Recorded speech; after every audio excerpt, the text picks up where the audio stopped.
હવે જેતલપુર પ્રકરણ શરૂ થાય છે.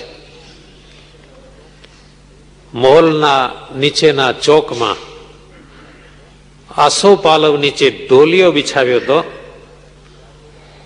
એ ઢોલિયા ઉપર શ્રીજી મહારાજ બિરાજેલા, હાથમાં તાજા લીંબુના ફળ ફેરવતા હતા. અને મહારાજે સભાને પ્રશ્ન પૂછ્યો,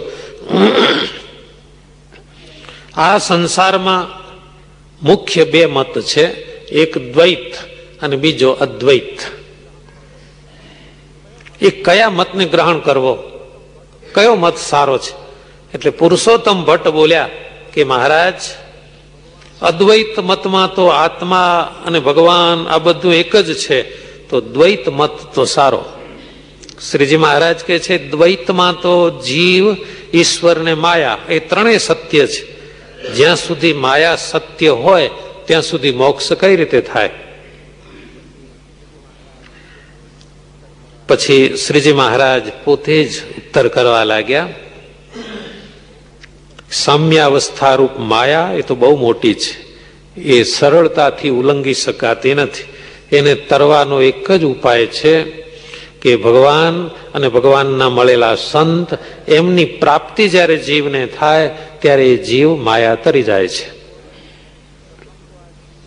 અને જુઓ ને, પ્રથમ તો આ જીવને જ્યારે કોઈ ન માને ત્યારે એની વૃત્તિ કેવી હોય, પછી એને 100 માણસ માનવા માંડે ત્યારે એનો અહંકાર કેવો હોય, પછી 1000 મનુષ્ય માને, પછી 1,00,000 માણસ માને, પછી કરોડ માણસ જો એને માને, એનો અહંકાર કેવો હોય.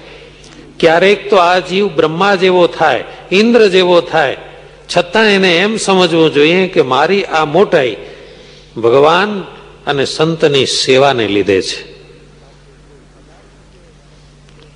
બાકી કોઈ પદાર્થથી કોઈ દાડો ભક્તની મોટાઈ નથી.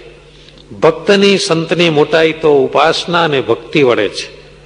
આ રીતે ભગવાનનો નિશ્ચય કરે અને સંતને વિશે આત્મબુદ્ધિ રાખે અને સંતને પોતાનું સ્વરૂપ માને, ત્યાં કોઈને એમ શંકા થાય તો પછી સ્વામી સેવક પણ હું કેમ રહે? તો શ્રીજી મહારાજ કહે છે, એ તો રહે જ. જેમ ગાલવ રાજા ગરુડજીના ભક્ત હતા, આવા પણ મુમુક્ષુ હોય છે. ગરુડજીની ઉપાસના થાય. તો ગરુડજીના ભક્ત હતા, એને શ્યામકર્ણ ઘોડા જોઈતા હતા. તો ગરુડજી ઉપર બેસી અને જે બ્રહ્માંડમાં શ્યામકર્ણ ઘોડા હતા ત્યાંથી લઈ આવ્યા. વરુણને ત્યાં હતા. તો ગાલવ રાજા ગરુડજી ઉપર બેઠા અને ત્યાંથી ઘોડા લાવ્યા. એમાં ગરુડજીના એ ભક્ત મટી ગયા. બાળક, નાનો બાળક બાપના ખભા ઉપર બેસે એટલે કઈ એ પુત્ર મટી ગયો. આવી રીતે સંતને વિશે આત્મબુદ્ધિ રાખે તો જ એ માયાને તરે છે.